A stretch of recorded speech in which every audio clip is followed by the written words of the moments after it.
Good afternoon and welcome to Midday News. I'm Milton Walker. A special welcome if you're watching on onespotmedia.com.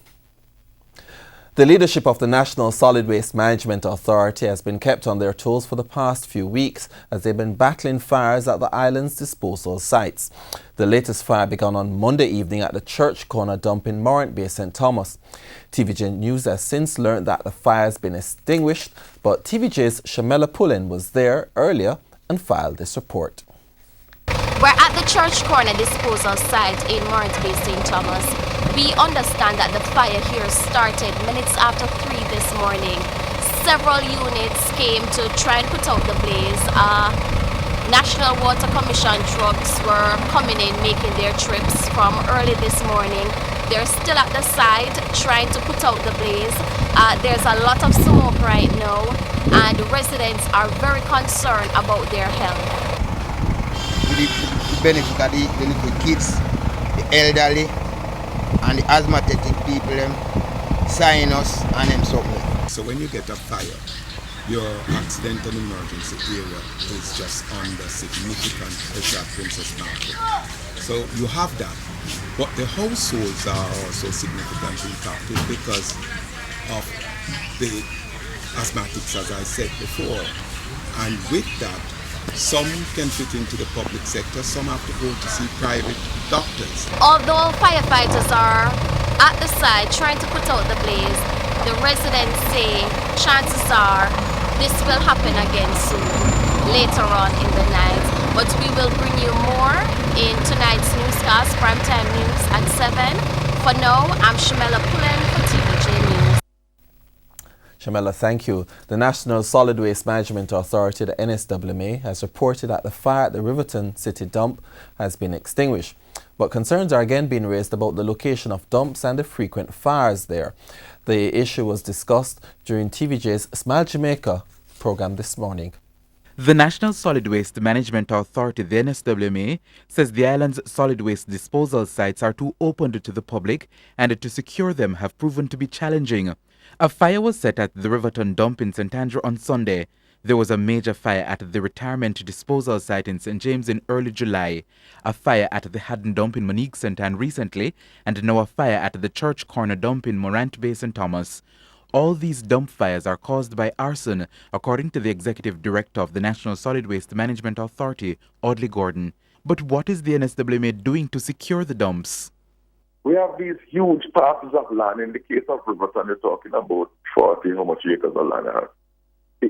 So to talk about the fencing issue, that would be some kind of funding that our budget is, though we keep requesting. I doubt anytime soon that you will see us being able to put fencing around all these disposal sites. It's huge acreage and the expenses are horrendous. What is a better security, in my view, is to have, especially the two main sites, away from that sort of, civilization. Is the location of the dumps the reason for the relatively easy access? Mr. Gordon says the agency is in full support of calls for the relocation of the country's disposal sites from residential areas. He adds that the NSWMA has been trying to identify suitable locations. My planning department is mapping out areas of the island where we can find parcels of land suitable for disposal sites, where we can erect proper management of proper facilities that we can have better management, where we can have modern facilities well equipped with all the different opportunities for recycling, for composting, and where we can make them sterile in that there is no body inhabiting in and around these disposal sites. He says there is a challenge in finding suitable locations. The trouble we have is that whenever we identify a parcel of land, there's all sorts of other issues that we have to contend with. But where we see something, and from the NSWMA perspective, it is good for disposal of solid waste. The water resource people make up another argument. We have all different agencies, NEPA, everybody, who have to look at it also, and we have to come together on it. Vashon Brown, TVJ News. And the private sector organisation of Jamaica, the PSOJ, says smoke from the Riverton dump is negatively affecting employees living or working in surrounding communities. The details from TVJ's O'Shane Masters. Yet another day of smoke nuisance across the corporate area, and the businesses are under pressure. According to President of the Private Sector Organisation of Jamaica, Howard Mitchell, the smoke nuisance emanating from the Riverton dump is not good for productivity. He says the issue again raises a need for the government to place the island's disposal sites into private hands and implement a proper waste management system. The Riverton City dump situation is only one instance of the urgent need for government not to be a regulator of its own service provision. And quite frankly, the Private Sector Organization of Jamaica cannot understand why it is that we can't put our minds to a proper tender, public tender, or for that matter, a selective tender, and get the dump out of government's hands. Mr. Mitchell says the government should also regulate economic activities at disposal sites. Human beings who have been forced to make their living off of the landfills all around the country are assisted by regularizing what is obviously an opportunity for service and an opportunity to make money, which is the salvaging and reclamation of waste products. But we have to do it in a way that the human being is not threatened and is not made to live in squalor. So that is also a separate problem which must be attended to. Yesterday, Local Government Minister Desmond McKenzie said Prime Minister Andrew Holness will get an update this week on plans to divest the Riverton City disposal site. O'Shane Masters, TVJ News. With the green light from the Supreme Court, the Independent Commission of Investigations, INDECOM, is now preparing plans to search the Jamaica Defence Force headquarters as part of its probe into the May 2010 police military operations in West Kingston. The court's decision to refuse an application by the JDF to quash the search warrant obtained by INDECOM in January 2016 was handed down yesterday. Commissioner of INDECOM Terence Williams says he's awaiting the written judgment to determine exactly how to proceed. Well, we intend to study the judgment because the written judgment will not come out until Thursday. Thereafter, we will be advised by the judgment. We will proceed with our investigation accordingly. The full court, comprising Justices Courtney Day, Sharon George, and Carol Lawrence Beswick, also rejected an application by the JDF to quash notices that were served on key military personnel to give statements about their roles in the 2010 operations. The court also refused the JDF's application for a declaration that its members are restricted from providing evidence under oath, which reveals information in breach of the Official Secrets Act. The sole victory for the JDF was a unanimous decision to block INDECOM from gaining access to the operational orders that guided the West Kingston incursion. O'Shane Masters, TVJ News. The Portland police are trying to determine the motive for the killing of 28-year-old Rayan Sinclair in Portland yesterday afternoon.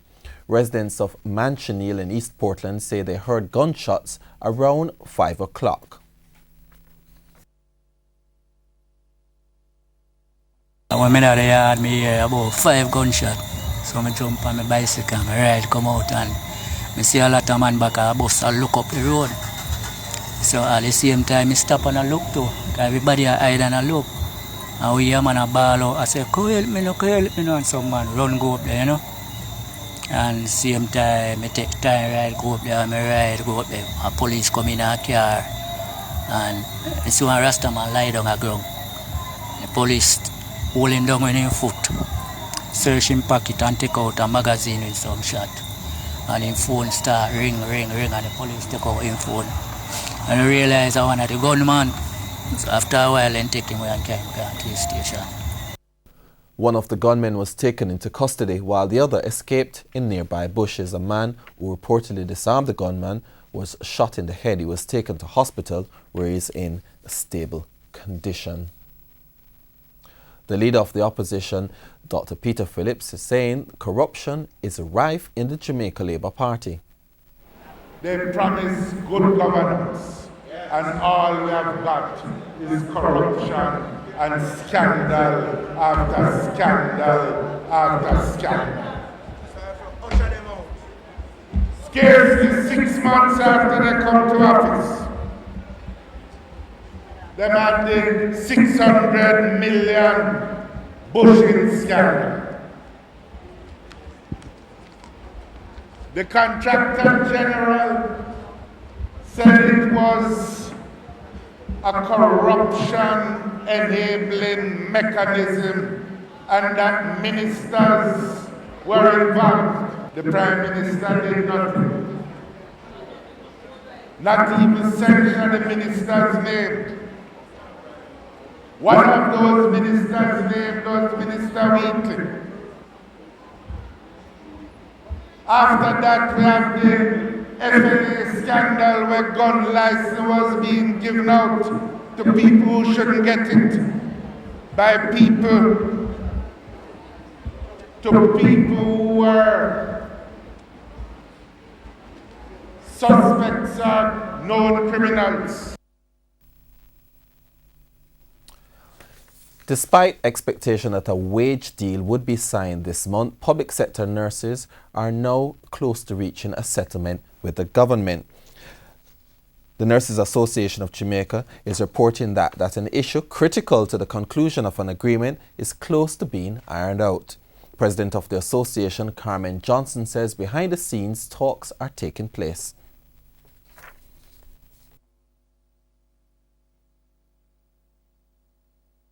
One of the big issues that we have been experiencing for years is the number of posts available to employ nurses on a permanent basis.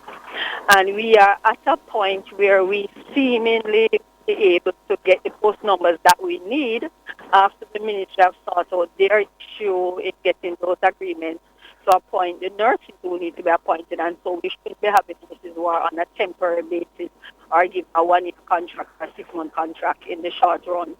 So once that is and we have the timeline work out, I think we are closer to the end of it, but that's one of the bigger issues that we have to deal with that affects most of our nurses. In news overseas, in the United States, the first trial stemming from Special Counsel Robert Mueller's investigation began today. The stakes are high for both Mueller's team and former Trump campaign chairman Paul Manafort, who faces a number of tax fraud and bank fraud charges. We go to the CNN for more. Mr. Trump will be officially the nominee. 2 years ago, he was President Trump's campaign chairman. Today, the first of 2 trials is set to begin for Paul Manafort, the longtime Republican political operative and lobbyist. Manafort's trial in the Eastern District of Virginia is the first court test for Special Counsel Robert Mueller's investigation into Russian interference in the 2016 election. But the tax evasion and bank fraud charges Manafort faces, to which he has pleaded not guilty, are not directly related to his work with the Trump campaign from March to August of 2016. Rather, his work consulting a pro-Russia political party in Ukraine starting in 2006. The prosecution alleges that Manafort laundered tens of millions of dollars received from that work and hid it from the IRS, among other charges. Manafort was indicted last October, along with his former business partner Rick Gates, who also served as a Trump campaign official. Gates, however, agreed to a plea deal in February and is on the Mueller team's list of 30-plus witnesses who may testify against Manafort. Manafort has been in jail for more than a month after the judge in his trial in Washington revoked his bail after prosecutors alleged witness tampering. That day, the president tweeted it was a tough sentence for Manafort. And in sports, Jamaica's Arnett Gardens FC will bow into action tonight against Aribe Unido of Panama in the Scotiabank CONCACAF League round of 16 first leg tie in Panama. The team, which has been in Panama since Friday, completed 5 training sessions, including one last night at the match venue. Head coach Jerome Waite says the team is in high spirits ahead of tonight's clash. We are injury-free, and the players pretty much are upbeat, and they are looking forward to, an exciting game. And, hopefully we, at the end of the game, we also can stay injury-free leading up to the second leg in Jamaica. Meanwhile, 5 Jamaicans, including two-time ICC T20 World Cup winners Andre Russell and Marlon Samuels, have been included in the West Indies 13-man squad for the 3-match T20 series against Bangladesh starting today at Warner Park in St. Kitts and Nevis. The other Jamaicans in the team are wicketkeeper batsman Chadwick Walton, Roveman Powell and left-arm pacer Sheldon Cottrell. The squad, to be skippered by all-rounder Carlos Brathwaite, is completed by spinner Samuel Badri, Andre Fletcher, Evan Lewis, Ashley Nurse, Kimo Paul, Denish Ramdin and Kesrick Williams. The dancing begins. Oh, Glove, is it down the leg side? Yes, gone. And that's the Midday News. Milton Walker, thanks so much for joining us on behalf of the news, sports and production teams. Good afternoon.